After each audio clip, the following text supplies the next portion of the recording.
Hello students, good morning and welcome to chemistry concept. आज के topic क्या है वो अब सबको पहले से मैंने इंफॉर्मेशन दिया था कि आज हम करेंगे थर्मोडायनामिक्स के डाउट सेशन। तो डाउट्स क्लियर करने हैं आपके थर्मो के। क्वेश्चन हम लिखते चले जा रहे हैं, आपको भी मेरे साथ साथ क्वेश्चन लिखना है और फिर उसे सॉल्व करेंगे। चलो, क्वेश्चन है सी ग्रेफाइट। सी क्या? Graphite plus O2 gas. C graphite plus O2 gas gives CO2 gas. उसकी reaction enthalpy x kilo joule per mole है। C graphite plus half O2 gas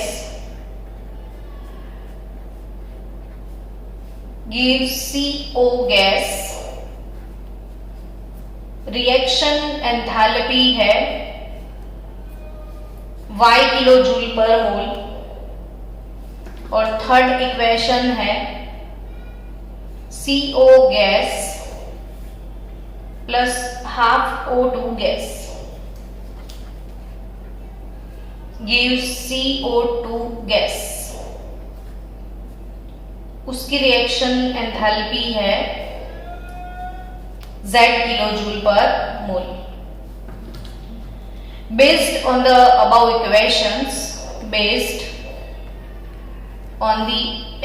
equation, find out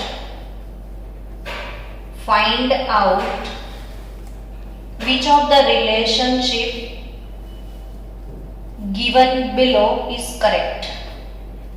Which of the relationship given below is correct, यानी option पे आपको जाना पड़ेगा इसमें कि z is equal to x plus y, x is equal to y plus z, y is equal to 2z minus x, या d x is equal to y minus z। ऐसे question है। अब कोई भी क्वेश्चन सॉल्व करने से पहले थोड़ी चीजें आपको जितनी इंफॉर्मेटिव है जो आपको समझनी है वो भी समझा देती हूँ, भले एक डाउट सॉल्व करने में टाइम जाए। अब आपको इसमें सी ग्रेफाइट लिखा है, ठीक है? तो क्वेश्चन होता होगा ना, सी ग्रेफाइट क्यों लिखा है मैडम? तो आपको इधर एक चीज और समझनी है कि कार्बन जो है उसके दो एलोट्रोप्स हैं। कार्बन के दो एलोट्रोप्स हैं, एक डायमंड और दूसरा ग्रेफाइट। अब उन दोनों एलोट्रोप्स में स्टैंडर्ड फॉर्म कौन सा है? तो ग्रेफाइट। अब जो स्टैंडर्ड फॉर्म होता है ना, उसकी फॉर्मेशन एंथैल्पी लो होती है। जिसकी एनर्जी कम होती है ना वही स्टेबल होता है, समझे आप? कम एनर्जी तो स्टेबल।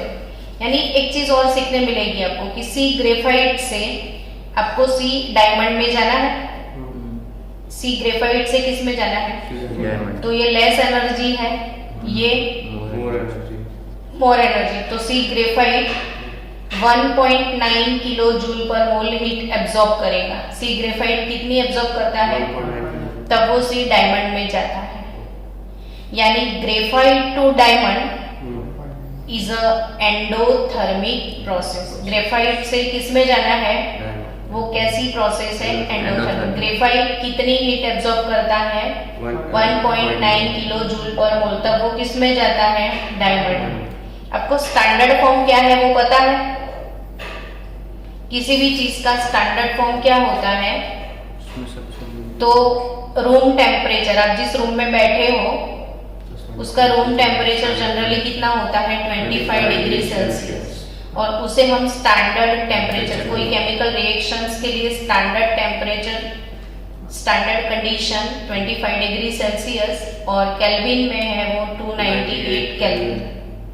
और आजू बाजू तो एटमॉस्फेयर का ही प्रेशर लगता है आपको, वो कितना प्रेशर है? 1 बार प्रेशर है, तो एटमॉस्फेरिक प्रेशर 1 बार और स्टैंडर्ड टेम्परेचर 298 केल्विन, और ये स्टैंडर्ड कंडीशन के ऊपर जब रिएक्शन मतलब रूम टेम्परेचर है, आजू बाजू का एटमॉस्फेरिक प्रेशर है, तब किसी भी सब्सटेंस का जो फॉर्म अवेलेबल होता है, जैसे रूम में आप पानी आप रखोगे H2 तो वो लिक्विड फॉर्म में होगा, सोडियम आपने रख दिया तो वो सॉलिड फॉर्म में होगा, ऑक्सीजन आपने रख दिया रूम टेम्परेचर पे तो वो गैसियस फॉर्म में होगा।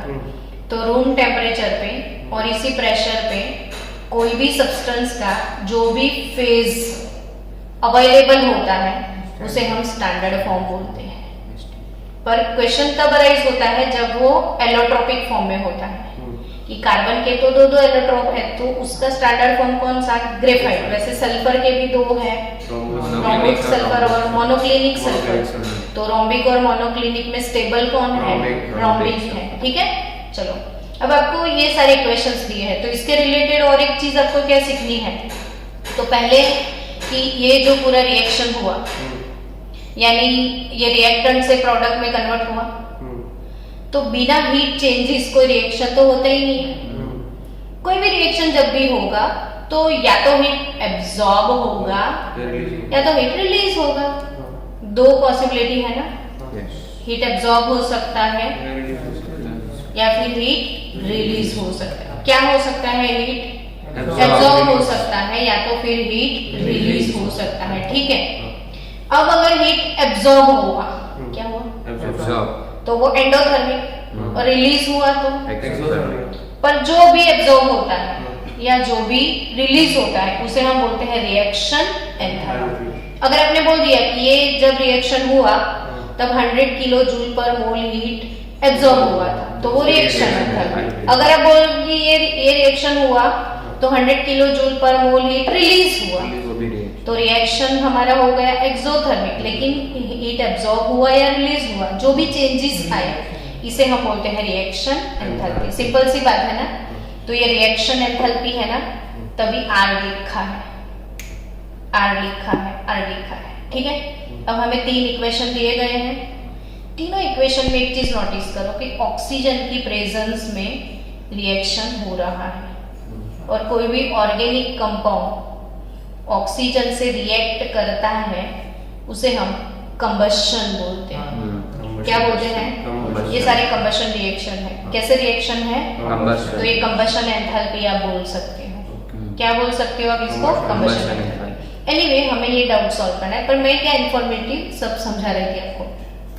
अब क्वेश्चन समझ में आया कि आपको 3 इक्वेशन दिए हैं और ये तीनों एंथैल्पी के बीच में रिलेशन क्या है वो एस्टेब्लिश करना है। अब कैसे एस्टेब्लिश करोगे? तो आपको ना ये जो तीनों इक्वेशन है उसके एडिशन सब्सट्रैक्शन आप कर सकते हो according to Hess law of heat summation. Thermodynamics में हेस लॉ आपने सीखा कि नहीं सीखा? Hess law Born Haber cycle वाला एग्जांपल होगा लास्ट में थर्मोडायनामिक्स के वीडियो में। तो वो बॉर्न हेबर साइकिल जो है वो हेस लॉ है, एग्जांपल बॉर्न हेबर साइकिल है, तो वो होगा थर्मोडायनामिक्स के वीडियो में। तो हेस अंकल ने वही किया, वही सिखाया कि ये जो इक्वेशंस होते हैं थर्मोडायनामिक इक्वेशन, उसके एडिशन और सब्सट्रैक्शन हो सकते हैं। क्लियर? अब आपको क्या लगता है कौन से इक्वेशन के एडिशन सब्सट्रैक्शन से ये इक्वेशन मिल सकता है? कैसे ये 2 इक्वेशन को मिला के क्या ये इक्वेशन मिल सकता है? सोचो आप। ये इक्वेशन नंबर 1, ये इक्वेशन नंबर 2 और ये इक्वेशन नंबर 3। तो आई थिंक इन 2 इक्वेशन को मिला के ये इक्वेशन बन सकता है शायद। तो कैसे बन सकता है वो सोचते हैं कि इक्वेशन 1 लिख दो, C ग्रेफाइट बन सकता है प्लस O2 गिव्स CO2, उसका हीट है x किलो जूल पर मोल। अब सेकेंड वाले इक्वेशन को आप सब्सट्रैक्ट करना चाहते हो तो उसको उल्टा कर दो, CO गैस, ये CO2 नहीं है, CO गैस है। ठीक है, C plus O2 CO2 gas. Weight बराबर C plus O2 CO2 gas है ये। तो फिर ये दोनों इक्वेशन का टोटल करो तो ये इक्वेशन भी मिल जाए आपको। देखो इसका ही टोटल करो, इक्वेशन नंबर 2 इक्वेशन नंबर 3 दोनों का अगर आपने एडिशन कर दिया तो आपको इक्वेशन नंबर 1 मिल सकता है। देखो ध्यान से, है ना, समझे आप? तो C, तो इसको उल्टा करने की कोई जरूरत नहीं है। C प्लस O2 दोनों का सीधा मैं टोटल कर लो। देखो ये दो इक्वेशन का, तो CO गैस कट हो गया, है या ना? तो बचा क्या? C graphite plus half O2 full O2 gives CO2 gas. तो equation number 2 plus equation number 3 gives equation number 1। Yes or not? मैंने सिर्फ इन दोनों का एडिशन कर लिया तो ये दोनों मिल गए। तो ये इक्वेशन नंबर 1 जो है उसकी हीट x है। तो आपने इन दोनों का एडिशन किया तो y प्लस z हो गए। मतलब जब इक्वेशन का एडिशन होता है तो ये दोनों एंथैल्पी का भी एडिशन हो जाएगा। अगर आपने इक्वेशन को 2 से मल्टीप्लाई किया तो आपको एंथैल्पी को भी 2 से मल्टीप्लाई करना होता है। अगर आपने 2 से डिवाइड किया तो आपको एंथैल्पी को भी 2 से डिवाइड करना होता है। समझे? अब इन दोनों का मैंने क्या कर लिया, सिर्फ टोटल। तो C plus O2 gives CO2 मिला, तो वही ये इक्वेशन है। तो इन दोनों के एडिशन से ये मिला, तो इसकी एंथैल्पी x है। तो व्हाट इज x? तो it is nothing but y plus z। अब ये रिलेशन है इसमें, बी ऑप्शन। तो ऑप्शन बी। बोलो अब ये नीट 2013 का क्वेश्चन है, क्या है इसमें, है ना? 1 2 का एडिशन करो तो भी तो 3 मिलता है। तो 1 2 के एडिशन से क्या मिला आपको? 3 नहीं मिलेगा। 1 2 के एडिशन से 3 ग्रेफाइट कट नहीं हो जाएगा ना। ग्रेफाइट कट नहीं होगा, ग्रेफाइट ऐड होगा बच्चा। चलो concept clear. Next doubt solve करते हैं एंथैल्पी के related.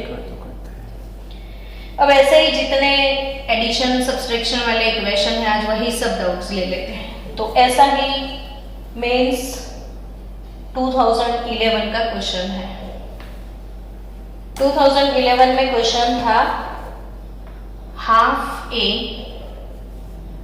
gives B, half A gives B, enthalpy है 150 kilo joule per mole. 3B gives 2C plus D minus 125 kilo joule per mole. E plus A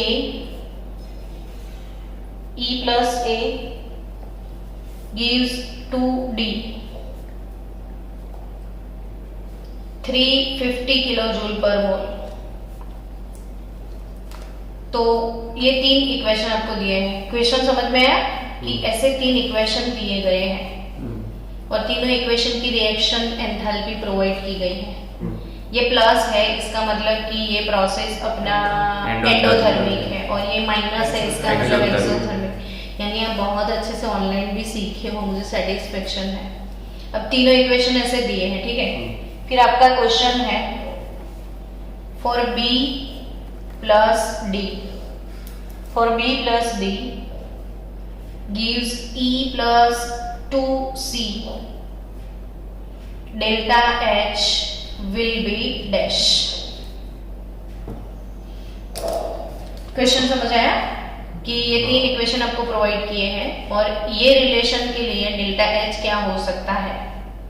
तो अब आपको क्या करना है, ये इक्वेशन नंबर 1, ये इक्वेशन नंबर 2 और ये है इक्वेशन नंबर 3, तीनों ही इक्वेशन को काम में लेना है और तीनों इक्वेशन को मिला के ऐसा इक्वेशन बनाना है। अब सोचो कैसे बनाओगे।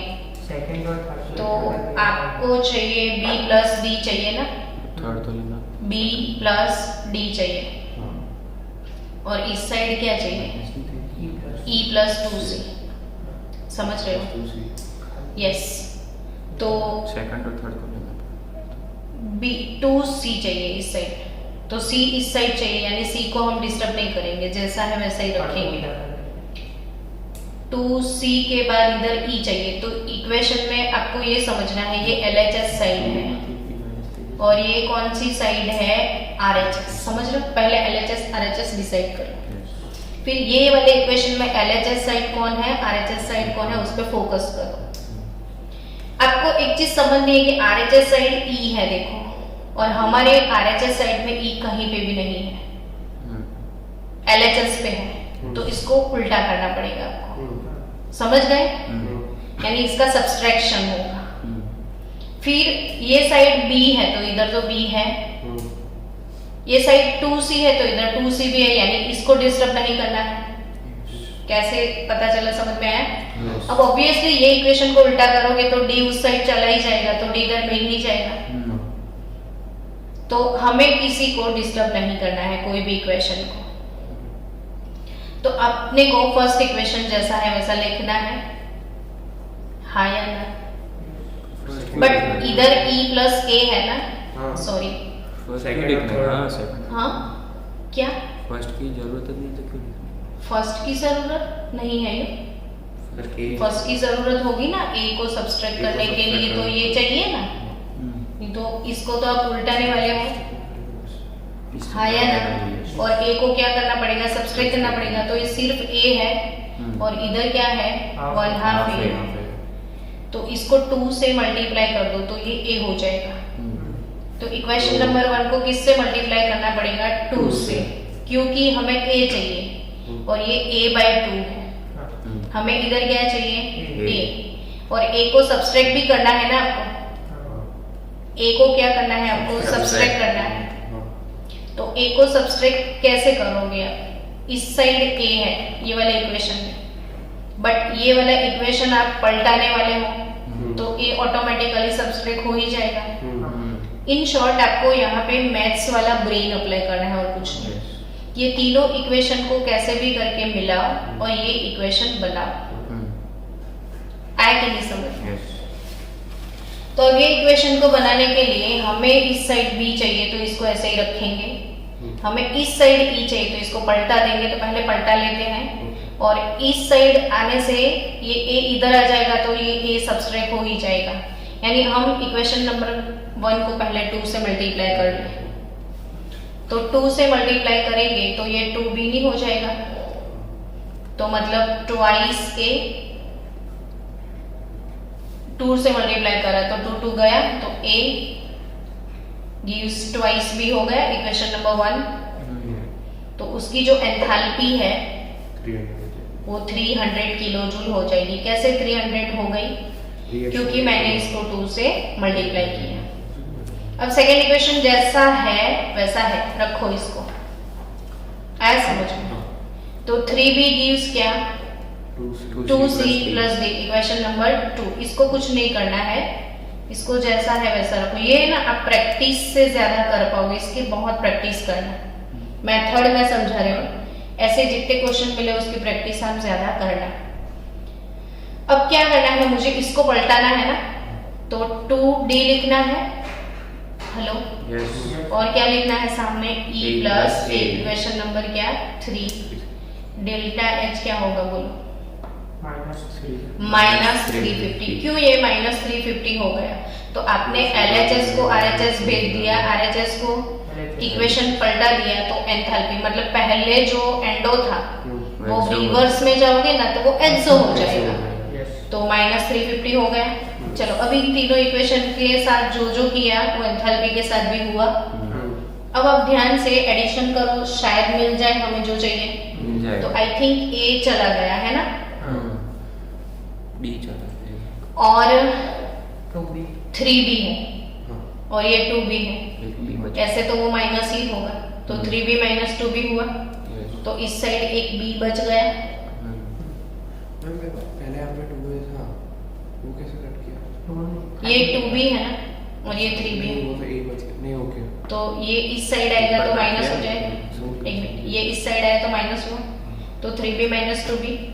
अगर इस साइड है तो एडिशन होता है और इसका ऑपोजिट साइड है तो सब्सट्रैक्शन होगा, तो 3b है इधर और इधर क्या है अगर नहीं समझ में आता है तो एक काम करो, पहले इधर जीतते हैं उधर लिख दो और इधर जीतते हैं इधर लिख दो, फिर तो हम वो x x y y करते ही है ना, आए कि नहीं समझ में? हाँ, तो 3b माइनस 2b, तो खाली b बचा। अब देखो ये 2d है और यहाँ पे d आने वाला है, तो 2d माइनस d, d हो गया, तो b प्लस d हुआ, यानी इसका d गया ना, हमने b भी खत्म कर लिया ना। अब बचा क्या इधर? e प्लस 2c, वही तो चाहिए था। तो इसका एंथैल्पी कैसे आएगा? तो अब तो अपने जो ऑपरेट किया है सब इधर लिखा ही है, तो तीनों का एडिशन कर दो, तो 300 माइनस 125 माइनस 350, अब का आंसर दो ना मुझे, ये 175 minus 175,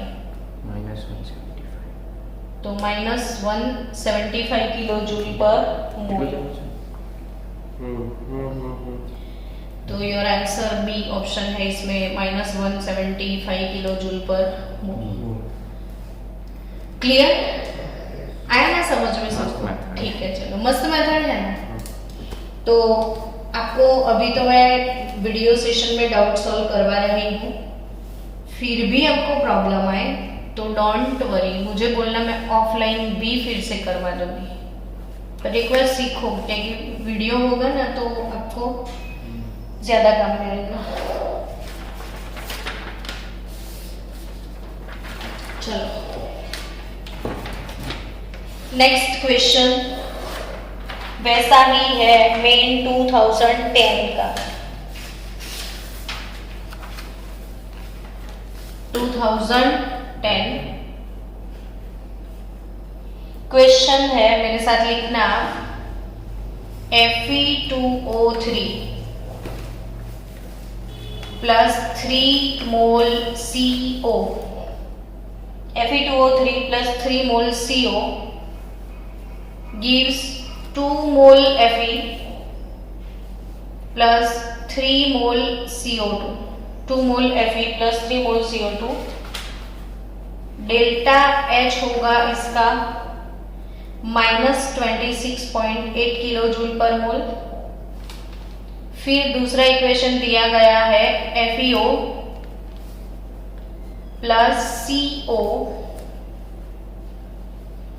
gives Fe plus CO2, Fe plus CO2, delta H is equal to minus 16.5 kilo joule per mole. The value of delta H, the value of delta H, the value of delta H Fe2O3 plus CO gives 2FeO plus CO2, option में नहीं लिख रही हूँ, ठीक है ना। ये question है, यानी आपको प्रोवाइड किए गए हैं ये इक्वेशन नंबर 1 और ये इक्वेशन नंबर 2, उसके जैसे। हाँ, ऐसे ही जितने हैं जी मेंस के मैं सारे करवा दूं आपको, तो फिर आपका वो फियर चला जाए, प्रैक्टिस भी हो जाए, एक ही टाइप के क्वेश्चन एक ही वीडियो में करेंगे। फिर नेक्स्ट वीडियो में हम जितने बॉन्ड एंथैल्पी वाले हैं ना वो करेंगे। चलो, तो ये Fe2O3 plus 3CO gives 2Fe plus 3CO2 है, दोनों की एंथैल्पी आपको प्रोवाइड की गई है कि ये माइनस 26.8 किलो जूल, ये माइनस 16.5 किलो जूल एंथैल्पी है। तो अब दोनों इक्वेशन को मिला के आपको ऐसा इक्वेशन बनाने का है, ठीक है ना। तो आपको क्या सोचना है, अब आराम से दो इक्वेशन को देखो। Fe2O3 आपको Fe2O3 LHS साइड ही चाहिए, यानी इसको पलटाने का कोई मतलब नहीं है, समझ आ गए। फिर आपको क्या चाहिए, इधर CO चाहिए, पर FeO आपने देखा है FeO आपको किधर चाहिए, RHS साइड, और सेकेंड इक्वेशन में FeO LHS है, तो यानी ये समझ आ गया कि इसको उल्टाना पड़ेगा। तो चलो, पहले मैं Fe2O3 जैसा है वैसा लिख दूं, Fe2O3 plus 3CO gives 2Fe plus 3CO2 इसका एंथैल्पी वैल्यू है -26.8 किलो जूल पर मोल। ठीक है, अब मुझे क्या करना है वो बताओ। सेकंड तो सेकंड को मुझे उल्टाना है, लेकिन बच्चों सेकंड पलटाने के बाद भी आपने देखा कि इधर कितने FeO है, 2 है 2 FeO है। तो अपने को तो एक ही FeO मिल रहा है ना इधर, तो हमें क्या करना पड़ेगा, 2 से मल्टीप्लाई भी करना पड़ेगा। तो पहले मैं पलटा दूं इसको हाँ और फिर 2 से मल्टीप्लाई भी कर दूं, तो 2 है तो Fe प्लस CO2 है ना, तो 2Fe प्लस 2CO2 हो जाएगा। तो फिर 2FeO और 2CO हो गया, डेल्टा H, तो उसको पहले पलटा दिया ना, तो माइनस था वो प्लस हो जाएगा। अब 2 से मल्टीप्लाई करो तो 16.5 इंटू 2 33 किलो जूल पर मोल। डन। अब दोनों का आपको टोटल करना है ना, तो चलो टोटल किया जाए। तो Fe2O3 प्लस देखो ये 3CO2 है तो 2 है और ये 2 है, तो इसको इधर लाना पड़ेगा। तो इधर खाली क्या बचेगा, CO2 बचेगा, है या ना। Yes. अब ये 3CO है, ये 2CO है, तो वो उधर चला जाएगा, तो प्लस CO बचेगा, 6.2 हाँ फिर 2Fe बचा, नहीं 2Fe तो गया ना, तो गया, हाँ क्या बचा 2FeO प्लस CO2 है। आया कि नहीं समझ में? तो हमें तो यही चाहिए था कि कुछ और चाहिए था। Fe2O3 plus CO 2FeO plus CO, yes हो गया हमारा कारोबार सेट। तो अब क्या करना है, तो इन दोनों का डिफरेंस 33 प्लस दिस, तो क्या आंसर आएगा 33 6.2 किलो जूल पर मोल। अब ऐसा ऑप्शन है डी, ये JEE मेंस 2010 में था ये क्वेश्चन, है ना, सिंपल। हाँ। अब फालतू में डरते हो, लेकिन आप जितना प्रैक्टिस करोगे ना उतना। अब देखो मेरा काम क्या है कि मेरे को सिखाना है हैश लॉ, और हैश लॉ के अकॉर्डिंग जितने भी इक्वेशन है इसका एडिशन और सब्सट्रैक्शन हम कर सकते हैं। अब आपका काम क्या होता है कि आपको जैसे इक्वेशन चाहिए उसके हिसाब से कैसे उसको ऐड किया जाए, कैसे सब्सट्रैक्ट किया जाए, अब वो कौन सोचेगा। हम लोग हाँ, अब ऐसा तो है नहीं कि ये 3 क्वेश्चन मैंने करवाए उसमें से ही आएंगे, क्या होगा, ऐसे ही क्वेश्चन आएंगे।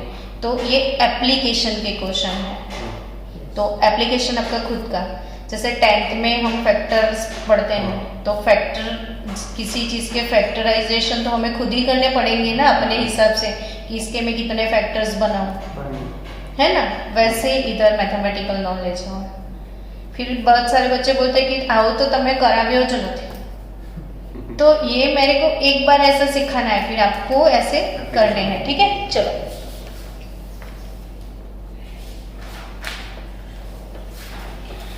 अब ऐसे जितने क्वेश्चन है मैं लेके ही बैठी हूँ, मैं वही करवाऊंगी और मैं चेंज नहीं करूंगी अपना ट्रैक आज।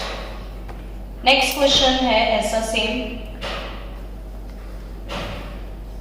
in the reaction S plus 3/2 O2, S plus 3/2 O2 gives SO3 plus 2x kilo calorie, kilo calorie में दिया, किलो जूल के बदले, तो एनर्जी तो कैलोरी में भी आ सकता है ना। और दूसरा इक्वेशन आपको प्रोवाइड किया गया है SO2 plus half O2, SO2 plus क्या, half O2 gives SO3 plus y kilocalorie. तो the heat of formation, question है द हीट, अब थोड़ा थोड़ा ट्विस्टिंग भी आ सकता है, the heat of formation of SO2 is dash. The heat of formation of SO2 is dash. तो heat of formation of SO2, तो क्या आएगा इसका आंसर? तो आपको अब इसमें क्या समझना है पता है स्टूडेंट्स कि हीट ऑफ फॉर्मेशन किसको बोलते हैं? मेन चीज आपको क्या समझनी है कि हीट ऑफ फॉर्मेशन किसको बोलते हैं? क्या समझना है? Heat of formation.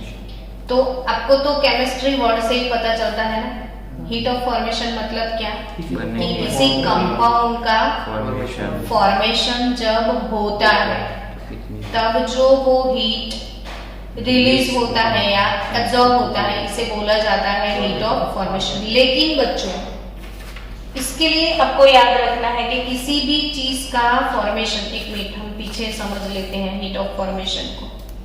जब भी फॉर्मेशन हुआ है तो वो उसके स्टैंडर्ड फॉर्म से ही होना चाहिए। जैसे CO2 गैस बनता है तो CO gas plus half O2 gas आपने कर लिया तो आपको मिलेगा CO2 गैस। ये आप समझ चुके हो कि कार्बन डाइऑक्साइड का फॉर्मेशन हुआ। लेकिन CO गैस ये तो कंपाउंड है, ये एलिमेंट्री फॉर्म नहीं है, इट्स नॉट एलिमेंट, समझे? तो फिर CO2 गैस का फॉर्मेशन, तो इसके लिए जो एंथैल्पी होगा वो हीट ऑफ फॉर्मेशन एंथैल्पी नहीं है। तो फिर कौन सी है? तो कि C लेना पड़ेगा आपको, एलिमेंट ही लेना पड़ेगा, और वो भी स्टैंडर्ड फॉर्म वाला, यानी C ग्रेफाइट ही चलेगा। और हाफ मोल O2 ये तो स्टैंडर्ड ही है O2 गैस। और क्या मिला?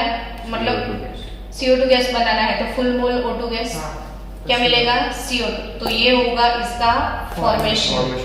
जैसे मिथेनॉल है बच्चों, क्या है? मिथेनॉल।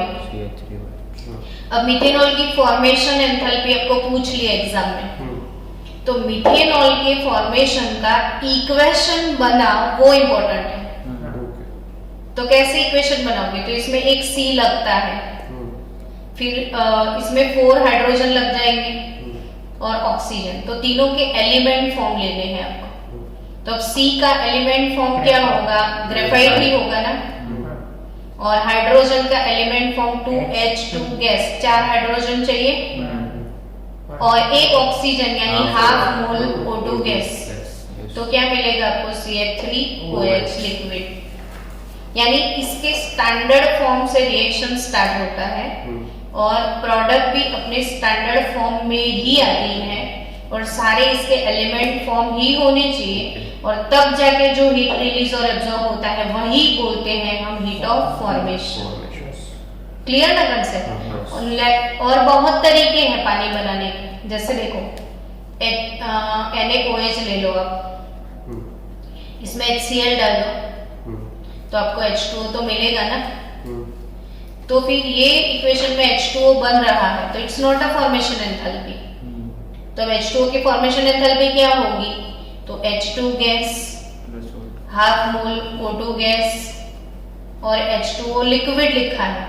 तो कंपलसरी अगर गैस लिख दिया तो भी ना चले, gas is not a standard form of water, समझे आप? रूम टेम्परेचर पे तो आपको H2O लिक्विड ही मिलेगा। तो ऐसे भी MCQ आएंगे, आपको 4 इक्वेशन देंगे ना, तो उसमें से कौन सा इक्वेशन फॉर्मेशन एंथैल्पी सजेस्ट करता है, तो आपको वो चीज नोटिस करनी है कि इधर भी सब कुछ स्टैंडर्ड होना चाहिए, इधर भी सब कुछ स्टैंडर्ड होना चाहिए, है ना? तो हमें इस क्वेश्चन में कैसे मस्त ट्विस्ट करके दिया है कि इक्वेशन है heat of formation of SO2। तो इक्वेशन आप बनाओ, चलो हीट फॉर्मेशन ऑफ SO2 का इक्वेशन क्या होगा? तो आपको खुद इक्वेशन बनाना पड़ेगा।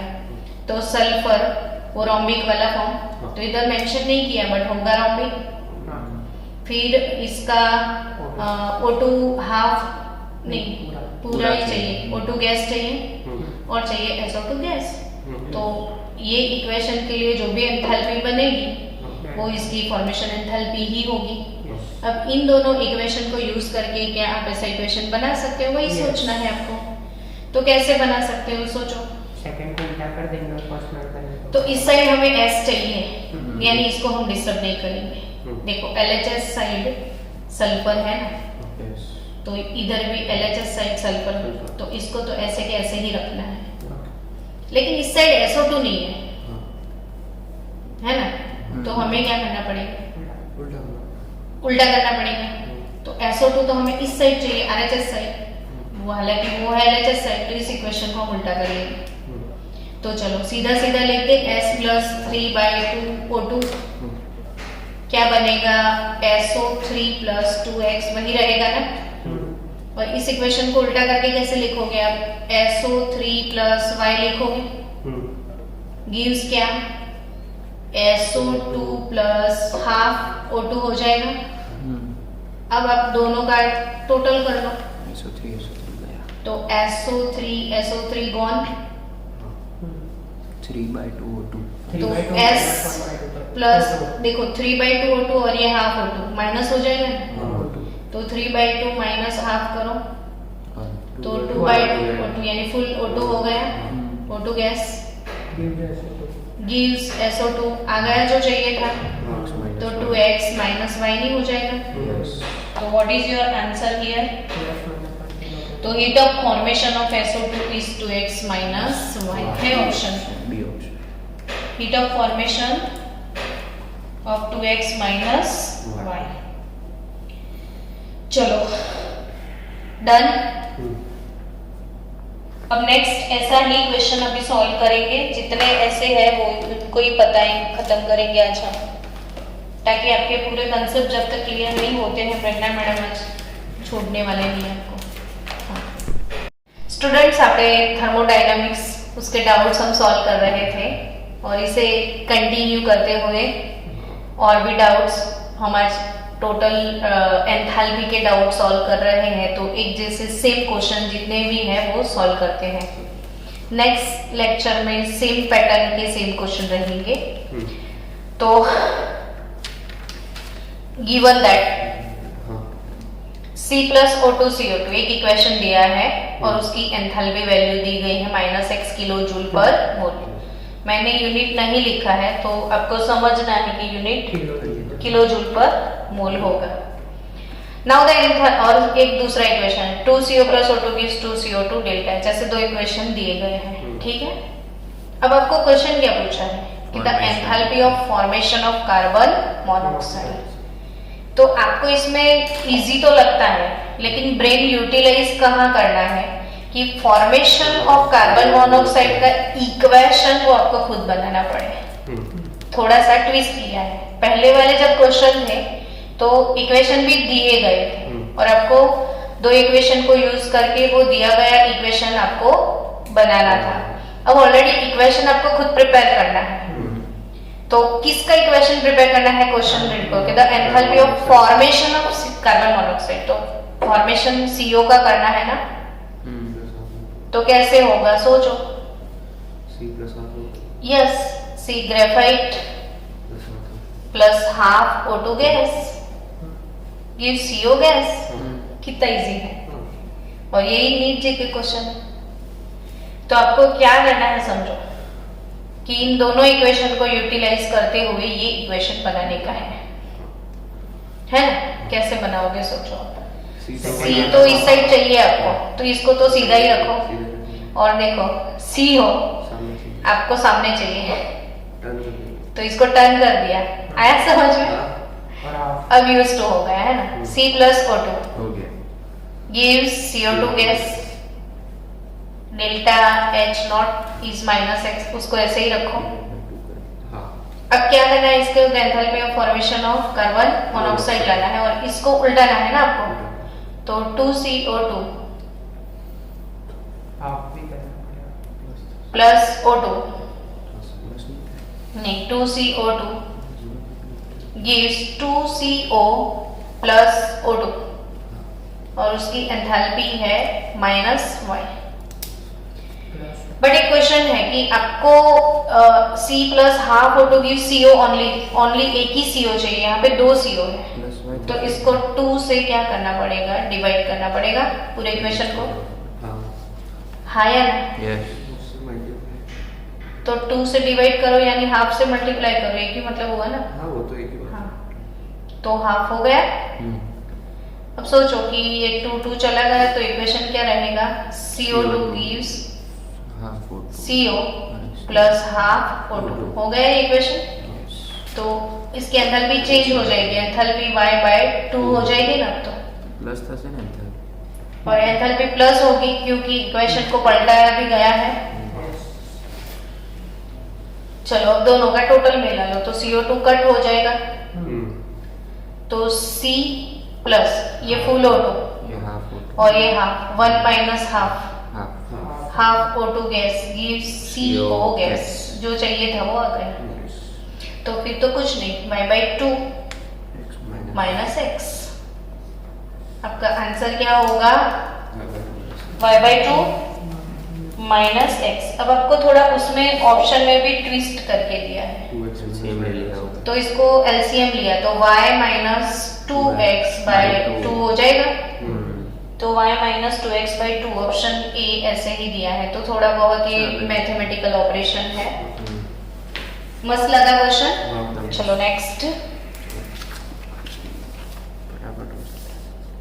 ऐसा ही कुछ क्वेश्चन है, फिर इसके बाद दूसरा MCQ करते हैं। चलो कंसीडर द फॉलोइंग रिएक्शन, ऐसे ही 4 रिएक्शन आपको दिए गए हैं। Enthalpy of formation of H2O liquid is,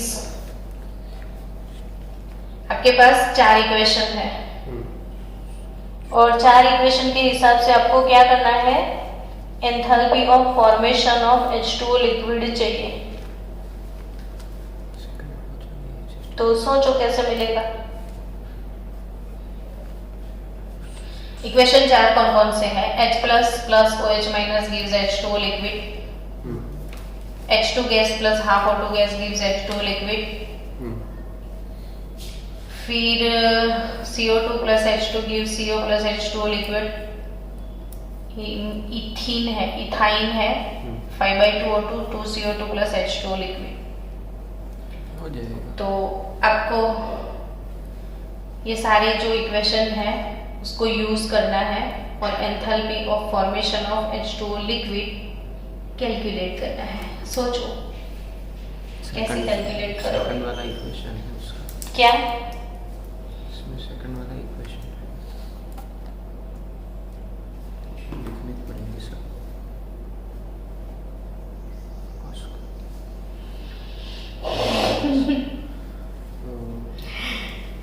अब कितना मस्त क्वेश्चन है, कौन से ईयर का क्वेश्चन है? 2007 का क्वेश्चन है। माइनस एक्स तो डायरेक्ट नहीं आएगा। एग्जैक्टली अरे, देख कैनल सब है। लोग ना ऐसे ही सोचते हैं कि इतनी टाइम से हम कब से वो इक्वेशंस के एडिशन सब्सट्रैक्शन में लगे थे और इधर पूछ लिया कि enthalpy of formation of H2O liquid is what. तो हम लोग क्या कर रहे हैं फिर कब से? एडिशन और सब्सट्रैक्शन का ही सोच रहे हैं। तो enthalpy of formation of H2O क्या होता है? H2 gas plus half O2 gas. मैंने थियरी क्यों सिखाई थी, अब पता चला आपको कि इसे ये स्टैंडर्ड फॉर्म से आप H2O बनाओ, इसे क्या बोलोगे? Enthalpy of formation of H2O liquid. तो इसमें से ये इक्वेशन ये रहा, ये H2O बना इसमें, लेकिन ये एलिमेंट्री फॉर्म से नहीं है, तो ये फॉर्मेशन एंथैल्पी नहीं बोल सकते। इसमें भी वाटर का प्रोडक्शन हुआ लेकिन एलिमेंट फॉर्म से नहीं हुआ, तो ये नहीं हो सकता। इसमें भी वाटर तो प्रोड्यूस हुआ लेकिन it's not elementary standard form, तो ये भी नहीं हो सकता। तो आंसर इज -x2। तो वो फॉर्मेशन का जो कंसेप्ट है ये इसके बेस क्वेश्चन बना है। और इतना लंबा लंबा देख के बच्चा सोचता है कि अरे मेरे को नहीं आता है, इजी है। पर कंसेप्ट। तो व्हाट इज फॉर्मेशन समझ में आया? चलो अब next question. If enthalpies of formation for C2H4, enthalpy delta H, enthalpy of formation तो इधर लिखोगे आप F। तो if enthalpy of formation of what? तो C2H4 गैस फिर enthalpy of formation of CO2 gas, फिर enthalpy of formation of H2O liquid. इतने question, मतलब ये क्वेश्चन एनालिसिस हम लिख रहे हैं। At 25 degree Celsius and 1 atmosphere pressure बोला गया है, तो ये कंडीशन स्टैंडर्ड हुई ना। यस। हाँ तो जब स्टैंडर्ड होते हैं तो सबके ऊपर नॉट के लेबल लगते हैं। अब मैंने एक चीज नोटिस करी कि पहले मैंने नॉट नहीं लगाए थे। क्योंकि पता नहीं था। यस, पता नहीं। फिर उसने मेंशन किया तो मैंने वो नॉट लगाई, वो स्टैंडर्ड है। तो ये वाला है 52 किलो जूल पर मोल। जब भी क्वेश्चन बोर्ड में आप ऐसे लिखोगे ना तो हर एक चीज को लिखना, और लिखने की आदत डालोगे तो कभी भूल नहीं जाओगे। Kilo joule per mole. Then enthalpy of combustion of C2H4 will be what. मस्त क्वेश्चन बनाया है ना, ये कुछ हटके है, अच्छा क्वेश्चन है। तो enthalpy of combustion of C2H4 will B dash. अब इजी है वैसे तो, अगर ऐसे क्वेश्चन मैंने पहले के वीडियो में करवाए हैं तो enthalpy of combustion of C2H4 बोला है ना, कंबशन तो कंबशन का इक्वेशन आपको लिखना पड़ेगा सिर्फ। तो आप जानते हो ना कंबशन क्या है। तो C2H4 गैस, किसी भी गैस का कंबशन होता है ऑक्सीजन गैस की प्रेजेंस में। मिलेगा क्या? CO2 carbon dioxide gas H2O gas plus H2O liquid. Standard है सब कुछ, तो स्टैंडर्ड फॉर्म में ही लाना है। तो H2O का लिक्विड फॉर्म स्टैंडर्ड है। ये गैस, ये कंबशन हो गया, इक्वेशन बन गया। कंबशन कैसे हो? किसी का भी रिएक्शन किसके साथ करो, ऑक्सीजन के साथ, मिलेगा क्या? CO2 और H2O, इसे बोलते हैं। इसको बैलेंस करना पड़ेगा। तो बैलेंस यहाँ पे 2 मोल कार्बन है ना, तो 2 मोल CO2 लिखना पड़ेगा। और अब 4H2 है तो 2H2O हो जाएगा। तो 2 × 2 4 हो गए हाइड्रोजन, कार्बन भी हो गया। 2O2 इधर अब ऑक्सीजन देखो, तो 2O2 यानी 4 मोल ऑक्सीजन हुआ, 2 इधर, और इधर 2 6 नहीं हुआ, नहीं, हाँ, 6। तो ये 3 3O2 हो जाएगा, यस। बैलेंस हो गया। अब ये वाले सम्स भी मैंने आपको वीडियोस में दिए थे, और इसमें मैंने 2 मेथड सिखाई थी। एक एडिशन सब्सट्रैक्शन वाला मेथड सिखाया था, और दूसरा इसमें एक शॉर्ट मेथड भी मैंने सिखाया था। अब इसका जो भी रिएक्शन एंथैल्पी है, टोटल रिएक्शन एंथैल्पी क्या है, जो भी ये पूरा रिएक्शन है ना बच्चों, इसके अंदर एनर्जी चेंजेस तो होंगे ही, एब्जॉर्ब होगा या रिलीज होगा, लेकिन ये कंबशन है तो ऑब्वियसली रिलीज ही होता है। किसी को जलाते हैं तो हीट रिलीज होता है। तो combustion is always exothermic. Combustion is always, कुछ भी जलता है ना तो हीट रिलीज होता है। अब ये एक्सोथर्मिक रिएक्शन है, तो जो भी हीट रिलीज होगा इसे रिएक्शन एंथैल्पी तो बोलेंगे, रिएक्शन एंथैल्पी तो बोलेंगे, बट रिएक्शन किस टाइप का है? कंबशन, तो कंबशन एंथैल्पी हो गई। एंथैल्पी यानी एनर्जी चेंजेस, जैसा रिएक्शन वैसा नाम। अगर ये रिएक्शन न्यूट्रलाइजेशन होता तो ये रिएक्शन फॉर्मेशन होता तो कितना सिंपल है ना एंथैल्पी। तो अब न्यूट्रलाइजेशन एंथैल्पी, ये कंबशन एंथैल्पी। तो क्वेश्चन क्या है कि then enthalpy of combustion of C2H4 will be, तो यानी आपको रिएक्शन एंथैल्पी कैलकुलेट करनी है ना भाई। एंथैल्पी को आप कंबशन एंथैल्पी भी बोल सकते हो, तो C भी लिख सकते हो। Combustion enthalpy of C2H4 gas निकालना है, तो इक्वेशन है summation of enthalpy of formation of product minus summation of enthalpy of formation of reactant. Shubh, अपने वीडियोस नहीं देखे हैं? देखे हैं ये वाले वीडियोस? कुछ नहीं करने हैं। तो रिएक्शन ऐसे सम्स वाले वीडियोस भी अवेलेबल है, आपको आपने देखी नहीं है तो फिर वो अलग बात है। देखा है? यस। तो फॉर प्रोडक्ट माइनस रिएक्टेंट, और कुछ नहीं करना है। तो प्रोडक्ट क्या है? तो 2 × bracket enthalpy of formation of CO2 हो जाएगा ये, फिर 2 × bracket enthalpy of formation of water liquid हो जाएगा, Yes or not? Yes. Minus enthalpy of formation of C2H4 gas, और सारे ये नॉट वाले लेबल है ना, नॉट ना लिखे ना ना ना चले। And 3 formation enthalpy of O2, और जो स्टैंडर्ड फॉर्म में होगा ना उसकी फॉर्मेशन एंथैल्पी 0 होती है। ये स्टैंडर्ड फॉर्म में है ना इसके, तो एलिमेंट्री फॉर्म है। एलिमेंट तो नेचुरली अकरिंग होता है ना, ऑक्सीजन गैस हवा में है, आप बनाते नहीं हो, तो उसकी फॉर्मेशन एंथैल्पी नहीं होगी। क्या कंसीडर की जाती है? 0। समझ गए? ऑक्सीजन गैस आपको हवा में फ्री में मिला है ना, आप नहीं बना रहे हो, CO आप बना रहे हो, ठीक है? तो CO बनता है C और O से, ये तो नेचुरली अकरिंग है। तो जो स्टैंडर्ड एलिमेंट होता है, क्या मैंने बोला?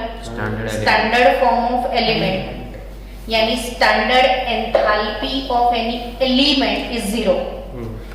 तो ये भी एक नीट का क्वेश्चन बनेगा, यानी standard enthalpy of C graphite कहीं आया तो वो 0, standard enthalpy of sodium solid आया तो वो 0, लेकिन फिर standard enthalpy of H2O liquid तो वो 0 नहीं, because it is not a element, it is a compound.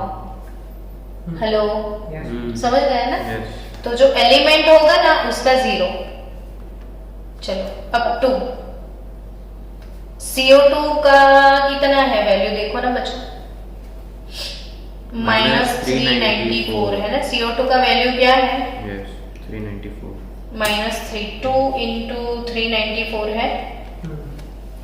फिर 2 formation enthalpy of liquid H2O क्या होगा देखो, -286 है ना। 2 into -394 plus 2 into -286 minus product आपके पास इथेन है ना C2H4, तो 52 आएगा ना, और उसका तो 0 है, तो मेरे को आंसर चाहिए फिर फास्ट।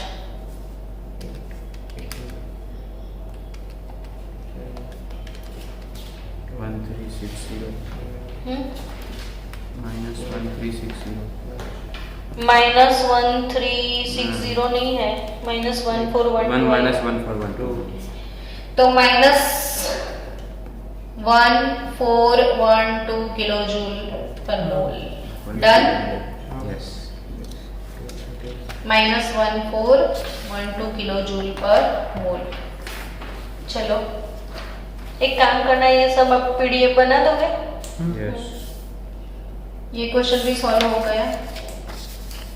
अब ये एक और बढ़िया क्वेश्चन है, मस्त। ऐसे ही क्वेश्चन आएंगे बस, इसके अलावा और कुछ नहीं आएगा।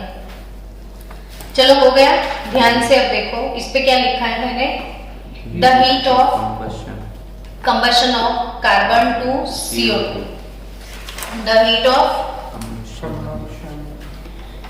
Combustion of carbon to CO2, यानी कंबशन का इक्वेशन आपको खुद बनाना पड़ेगा ना। तो combustion of carbon to CO2 यानी कार्बन का कंबशन, तो C प्लस O2 गिव्स क्या? CO2, और वो कितना है? -393.5 किलो जूल पर मोल। आया समझ में? Now the heat released upon formation of 35.2 grams CO2 from C and O gas is dash।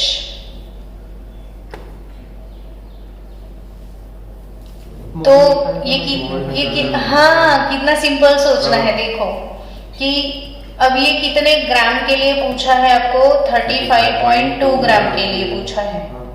तो ये जो एंथैल्पी होती है ना, वो हमेशा हम क्या लिखते हैं? किलो जूल पर मोल। समझ गए? ये जो यहाँ पे जब भी हीट, ये हीट का जो यूनिट है पर मोल है, और हमने शुरू में ही थर्मोडायनेमिक्स में पढ़ा था कि जो प्रॉपर्टीज होती है ना वो 2 टाइप की होती है, एक्सटेंसिव प्रॉपर्टी और इंटेंसिव प्रॉपर्टी। तो एक्सटेंसिव किसको बोलते थे? जो मास पे डिपेंड करता है। तो ये प्रॉपर्टी एक्सटेंसिव है, मास पे डिपेंड करती है। पर मोल हम लिखते हैं, तो जो एक्सटेंसिव प्रॉपर्टी होती है ना हमेशा उसके यूनिट में पर मोल लगता है। तो जहां जहां पर मोल लगता है ना वो सारी क्वांटिटी के कैसी एक्सटेंसिव, समझ गए? जैसे एंट्रोपी भी पर मोल निकालते हैं हम, फ्री एनर्जी भी पर मोल निकालते हैं, तो एंट्रोपी, फ्री एनर्जी, वो सारे फंक्शन एक्सटेंसिव में आएंगे। तो ये पर मोल की है ना, और एक मोल CO2, तो एक मोल CO2 यानी मास हो जाएगा इसका मोलर मास 44 ग्राम पर मोल, है ना? अब आप आराम से बोल सकते हो कि 44 ग्राम CO2 के फॉर्मेशन के लिए या formation enthalpy for 44 gram CO2 it is -393.5 kilo joule है। तो आपको पूछा है 35.2 ग्राम के लिए कितना, 314 तो -393.5 इंटू 35.2 डिवाइडेड बाय 44, और ये बिना कैलकुलेटर आपको करना है एग्जाम में। तो आंसर दो फिर, डी 355.2 है ना, वो 44 से कट हो ही जाएगा। आपको कैसे सोचना है कि 4 3 से 12 होता है, तो 4 3 से सोचो 2 और 1, और 4 3 से 12 13 हो जाएगा 132। तो और सोचो कुछ 13 से मल्टीप्लाई करो, 8 होगा 8। हाँ हाँ 8 से भी हो जाएगा, 8 4 से 32। पहले नीचे 0 नहीं लेके, अरे 4, हाँ सीधो पहले 0 नहीं लेके नीचे, तो पहले 5 की कटिंग से ही जाए। हाँ, तो क्या आंसर क्या आया बोलना मेरे को, तो इसको 8 से मल्टीप्लाई कर, तो 3 आया, 8 4 से 32 प्लस 3 5। हमेशा ना आपको नीट में ऐसे क्वेश्चन आएंगे ना, तो डायरेक्टली हो ही जाएगा, आपको सिर्फ इसका और इसका मल्टीपल के बारे में सोचना है। हाँ, अब कभी कैलकुलेटर से मत करियो, अच्छा ऐसे ही। और नीट में हमेशा कैलकुलेशन ऐसे ही आएगी कि आप ओरल कर सकते हो। तो मैंने ये 8 से हो गया ना, अब तो फिर मल्टीप्लिकेशन तो आपको आता है, तो 393.5 इंटू 8 करके दो मेरे को। 0.8 क्या कर दें बे 0.8 होगा, 314.8 आंसर।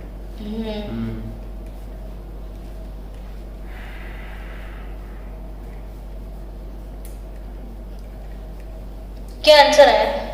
314.8 314.8 ग्राम। कहाँ से इतना कम आएगा? 393.5 इंटू 8 करना है। नहीं आता। ओके हाँ, तो 0.8 आएगा ना, तो यस 314.8 किलो जूल। चलो हो गया। तो